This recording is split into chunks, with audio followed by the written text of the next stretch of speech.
At 11:42 p.m., her phone lit up the darkness. One message, 8 chilling words. I think someone is in my car. Then nothing. No calls, no replies, no trace. She vanished as if the night swallowed her whole. This is the story of 24-year-old Emily Carter. A quiet town, a normal night, a life that seemed perfectly ordinary until it wasn't. The year was 2018. The place, a small suburban city where nothing like this was supposed to happen. Emily was responsible, careful, smart, not the kind of person who just disappears. And yet she did. Emily Carter lived alone in a modest apartment on the edge of town. She worked as a nurse at a local hospital, long shifts, late nights, but she loved her job. Her friends described her as kind, calm, thoughtful. She had routines. She always locked her doors, always checked her car, always texted when she got home, especially at night. Her best friend, Sarah, said one thing stood out. Emily never ignored her phone, ever, which made that final message even more terrifying. It was a Friday night. Emily had just finished a 12-hour shift. She was tired, exhausted. At 10:58 p.m., security cameras captured her leaving the hospital. She walked alone across the parking lot. Nothing unusual. She got into her car, drove away. Everything looked normal. At 11:20 p.m., she stopped at a gas station. She went inside, bought a drink. The cashier later said she seemed fine, calm, no signs of fear. But something changed after that. At 11:36 p.m., Emily sent a text to Sarah, heading home. So tired. That was the last normal thing she ever said. 6 minutes later, the message came. I think someone is in my car. Sarah saw it immediately. She tried to call. No answer. She texted back. What do you mean? Are you okay? No reply. Just silence. Minutes felt like hours. Then Sarah called again. Still nothing. That's when panic set in. At 12:15 a.m., Sarah called the police. She told them everything. The message, the silence, the fear. At first, officers thought it might be a misunderstanding, but something didn't feel right. Emily's phone pinged one last time, near a quiet wooded road, just 10 minutes from her home. Police arrived at the location. What they found was chilling. Emily's car parked on the side of the road, driver's door slightly open, engine off, lights off, but the phone was gone, and so was Emily. The scene was strange. There were no signs of a struggle, no broken glass, no blood, just emptiness. But there was one detail. The passenger seat pushed slightly back, as if someone had been sitting there. Investigators looked closer. They found a faint fingerprint, not Emily's, but it was partial, smudged, not enough to identify anyone. Her purse was still inside the car. Wallet untouched, keys still in the ignition. It didn't look like a robbery. It looked planned. Police retraced Emily's route. They reviewed hours of surveillance footage. At first, nothing stood out until they checked the gas station cameras again. This time, they noticed something. A dark sedan parked across the lot. It had been there the entire time Emily was inside. And when Emily left, the sedan followed, keeping distance, staying just far enough behind, but always there. The license plate was hard to read, but investigators enhanced the footage piece by piece, digit by digit. Eventually, they got a partial match. The car belonged to a man named Daniel Reeves. He lived just 20 miles away. No major criminal record, just minor offenses. But there was something else. 2 years earlier, a woman had reported being followed. Same area, same kind of car, but the case went nowhere. Until now, police brought Daniel in for questioning. He seemed calm, too calm. He said he had been home all night, alone, no witnesses. When asked about the car, he hesitated, just for a second, then denied everything. But investigators weren't convinced. They searched his vehicle. Clean, too clean, recently washed, inside and out. But under the passenger seat, they found something. A single strand of hair, long, brown, like Emily's. DNA testing confirmed it. The hair belonged to Emily, but Daniel still denied everything. No confession, no clear evidence of what happened next. Then another twist. Cell tower data showed something unexpected. After Emily's phone stopped moving, it pinged again. Hours later, miles away, near an abandoned farmhouse. Police rushed to the location. The building was empty, falling apart. But inside, they found Emily's phone, cracked,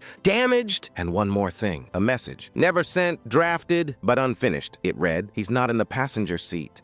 And then it stopped. Investigators realized something terrifying. The person in Emily's car was never sitting beside her. He was hiding in the back seat, waiting, watching, silent, the entire time from the hospital parking lot to the gas station to that dark road. He had been there. A massive search began. Dogs, helicopters, volunteers. They searched the woods, the roads, the farmhouse area. Days turned into weeks, weeks into months. No sign of Emily, no body, no closure, just questions. Despite the DNA evidence, there wasn't enough to charge Daniel with murder. Only suspicion, circumstantial evidence. He was arrested briefly, then released. The case stalled. Frustration grew. Emily's family pleaded for answers, but the truth stayed hidden. The case remains unsolved. Daniel Reeves still denies involvement. No one has been convicted. Emily Carter is still missing. Her room untouched. Her life frozen in time. Her family still waiting, still hoping, still asking one question. What really happened that night? One message, 8 words. A warning that came too late. I think someone is in my car. It's the kind of sentence you never forget because it turns something ordinary into something terrifying. Every empty back seat, every dark road, every quiet night feels different now. And somewhere in the silence, her story lingers, unfinished, unanswered, waiting. Because sometimes the scariest place isn't out there, it's right behind you.